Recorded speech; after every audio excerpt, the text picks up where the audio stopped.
In this episode of The Christian Philosopher, we're going to talk about why Christian faith is reasonable given the motive of faith.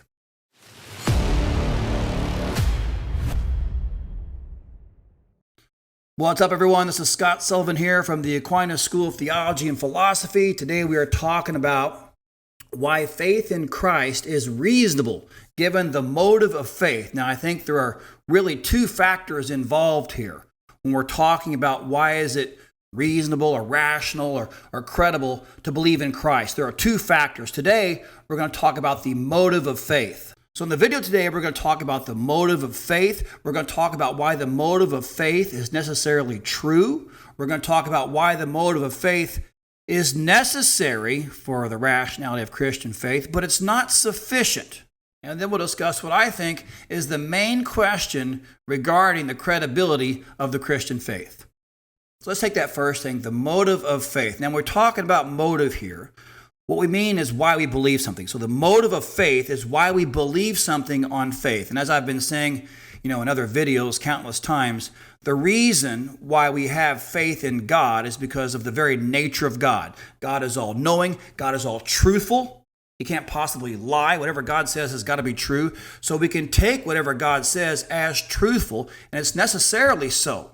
Because God can neither deceive nor be deceived. This is how we know various Christian doctrines that we couldn't know otherwise. So take, for example, say the doctrine of the Trinity, right? We couldn't possibly know that through our own reasoning process. We can't use science to prove the Trinity. We can't use history to prove the Trinity. We can't even use philosophy to prove the Trinity. The only reason why we believe things like the doctrine of the Trinity is because God, in fact, has said so. This goes for other doctrines as well, that God became man, that hell exists, that there is a divine judgment. Reason can't really demonstrate these kinds of things. The Christian believes them because God, in fact, has said so. So this is the motive of faith here. This is how we know many Christian doctrines. We believe them because of the veracity of God. All right, so this motive of faith here we say is necessarily true. It can't be otherwise. And what I mean by that is that some of the beliefs that we have are self-evident. That is, they got to be true. Once you know what the terms mean, the statement has to be true. We say they're true per se in philosophy. Once you know what the terms mean, once you know what you're talking about, the statement is necessarily true. Take a classic example. The whole is greater than the part. Think about that. The whole is greater than the part. That statement is necessarily true. Once you know what the word whole means, and once you know what the word part means, you can see that the statement, the whole is greater than the part, is necessarily true. So take a pizza, for example. If you eat the whole pizza, you ate more of that pizza than if you had eaten just a part of it. So as I say, the statement, the whole is greater than the part, is necessarily true.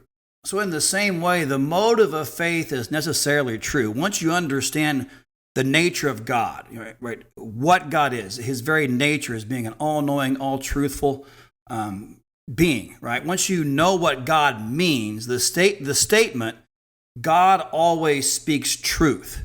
That statement is necessarily true. It could never be false. So the motive of faith is necessarily true, meaning that it can't possibly be false. We can always trust it and rely upon it.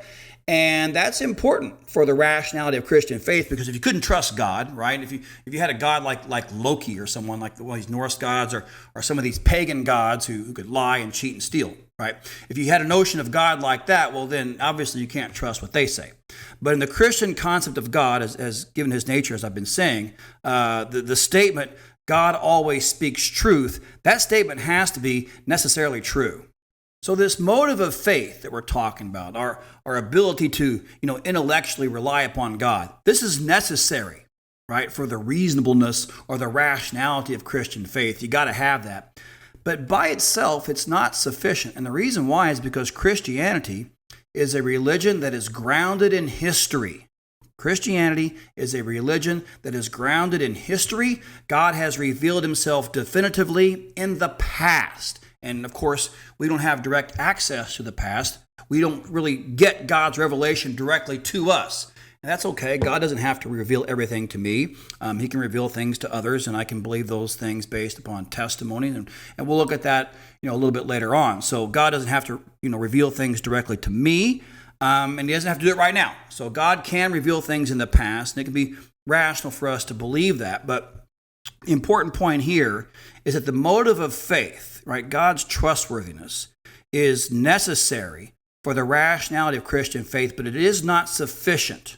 Because God is not speaking to all people at all times. He spoke to a particular group of people in the past. And then we learn about that by way of human testimony. This is the main issue regarding the credibility of the Christian faith. I mean, even unbelievers, I think, would usually agree that, yeah, sure, if God that you're talking about, if He in fact tells you something, of course you can trust that. But how do you know God told you something? I mean, we're not even claiming as Christians that God's speaking to us right now. God's revelation, according to Christian doctrine, His public revelation was made in the past. So how do we know God ever spoke in the first place? This is what I call the fact before act principle. It's impossible to have faith in what God said unless you know God said something. So the fact of revelation precedes any act of faith, I think is a good way to put it. So, or another way to put it is, any act of faith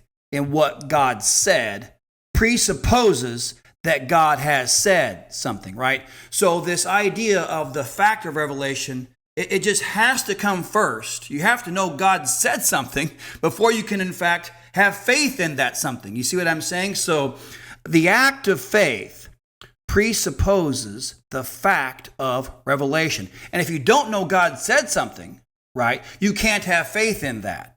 So this motive of faith, this idea that it's reasonable to always believe what God said, that's important, okay? It's necessary. We gotta have that. But by itself, it's not enough. You have to also know that God has, in fact, said something. And we're going to talk about this a lot in later videos.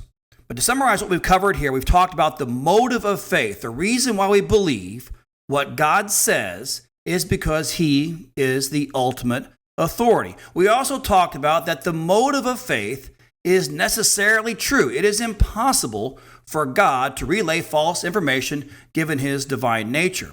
We've also seen that the motive of faith is necessary but not sufficient for the Christian faith to be reasonable to believe. It's important to be able to trust God, but that by itself is not enough to have faith in God unless you know that God has in fact said something, which brings us to the main question regarding the credibility of the Christian faith is, how do we know that God has said anything in the first place? And as I said, we'll talk about that in later videos.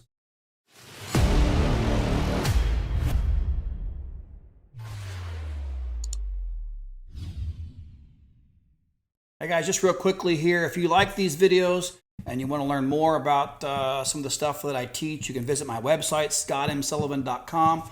I have what I call the Aquinas School of Theology and Philosophy. We have courses in logic, philosophy, theology, a whole bunch of stuff. You can check it out. We have a free trial. It's available on my website. Again, check it out, scottmsullivan.com.